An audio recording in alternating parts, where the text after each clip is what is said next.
When you look at how society often talks about getting older, especially for men over 60, there's this narrative, isn't there?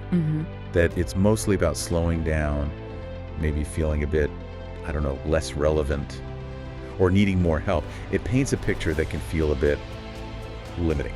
Yeah, it really does. It's often framed as decline. But what if that's just one side of the story? What if this next chapter, maybe living by yourself, could actually be the most peaceful, the most, freeing and meaningful part of your life? That's a powerful question. And it's exactly what we want to explore in this deep dive. Right. We're going to dig into 6 really life-changing benefits of living alone after 60 that, frankly, don't get talked about nearly enough. The idea is you might come away seeing solitude in a completely new light. Hopefully shifting the perspective a bit. Definitely.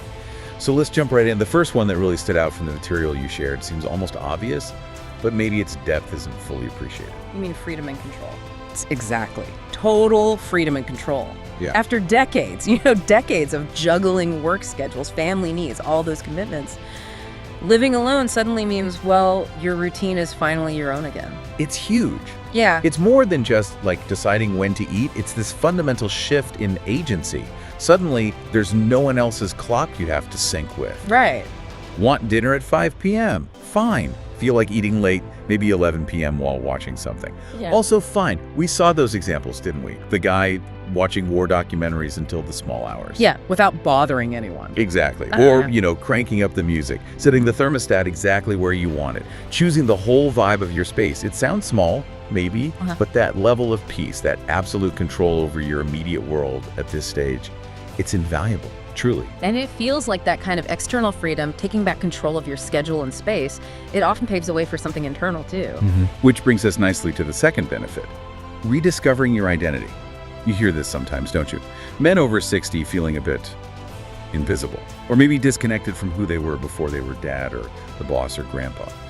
How does living alone really help with that? Well, that solitude, that quiet space, it kind of acts like a mirror, doesn't it? When you're not constantly reacting to others or defined by those roles. Husband, dad, whatever it was. Right. The space almost forces you, gently perhaps, to ask, okay, who am I now? What parts of me got put on hold? It strips away those labels. Okay. And what we saw in the notes is that it gives you the time and, crucially, the permission to reconnect. Maybe it's picking up that old guitar again, or finally taking that painting class, or just losing yourself in books like you used to. Or something completely new even. Absolutely. Exploring totally new interests. It's not just filling time. It's a genuine reconnection with your own essence.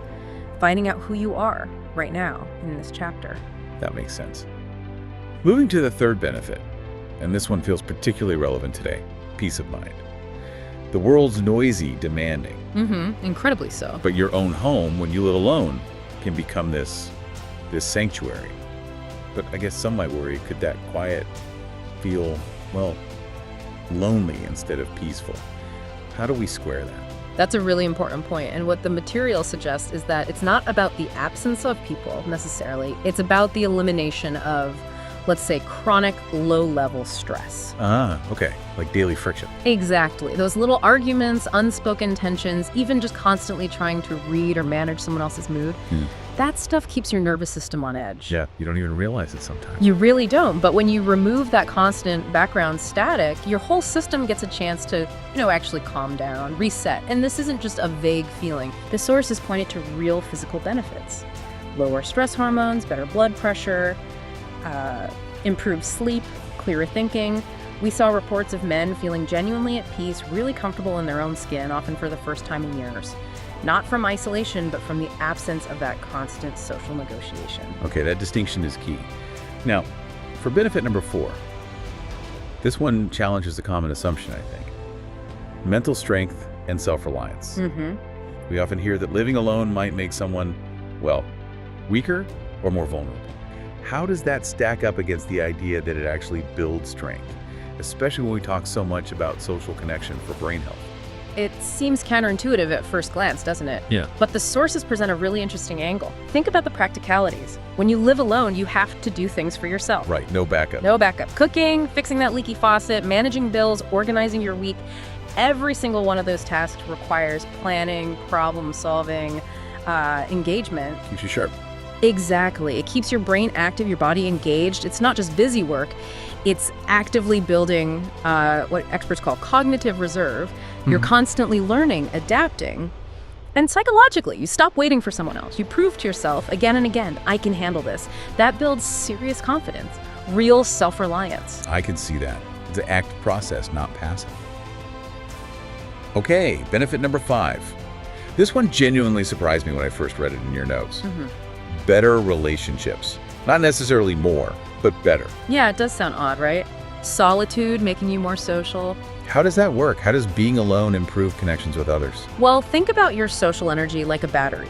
When you live with others, even in the best circumstances, there's a constant low-level drain just from navigating shared space and daily interactions. Okay, yeah. When you live alone, you get to truly recharge that battery on your own terms. You're not constantly depleted by those small daily social demands. So you have more to give when you do connect. Precisely. You show up better, you have more patience, more presence, more genuine enthusiasm for your kids, your friends, your neighbors. The time you spend with them becomes more intentional, more meaningful because you chose it, and you have the energy for it. It's about quality over quantity, which really is a kind of wisdom, isn't it, at this age? Choosing where to invest that energy. Makes sense. And that leads us to the final benefit, number 6. And this feels like maybe the deepest one. Designing your legacy. Linking living alone to actively shaping the impact you want to leave behind.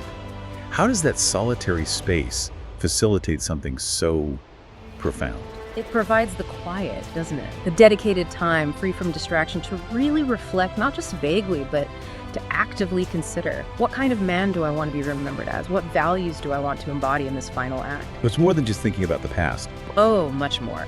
It's about the present and the future. The sources highlighted how this time allows you to be intentional about the small choices that added up define that legacy. How you treat people day to day, how you look after your health, how you spend your time maybe mentoring someone, writing things down, getting involved in the community. Or just being a better version of yourself for those around you. Exactly. It's about consciously writing your story, chapter by chapter, rather than just letting things happen or feeling like you're fading out. You're actively shaping the narrative you leave behind. Wow. Okay. So, wrapping up this deep dive, it's really clear from the material that, living alone after 60, it might not be for everyone. That's fair to say. Absolutely. It's a personal choice. But for many men, it seems it could be this unexpected gift, really. It's not about isolation, is it? It's about intention. That's the core of it. Choosing peace, choosing purpose, choosing your own path on your own terms. So, for anyone listening, if you're already living alone, maybe take a moment. Take a deep breath. Based on what we've unpacked here from the sources, you're likely navigating a path that's making you stronger, more self-aware. Definitely stronger than most might realize. And if you're, thinking about it, considering this path, maybe this conversation, this look at the material, is that little nudge you've been waiting for. A sign, perhaps. Could be. You've earned this time. Now own it.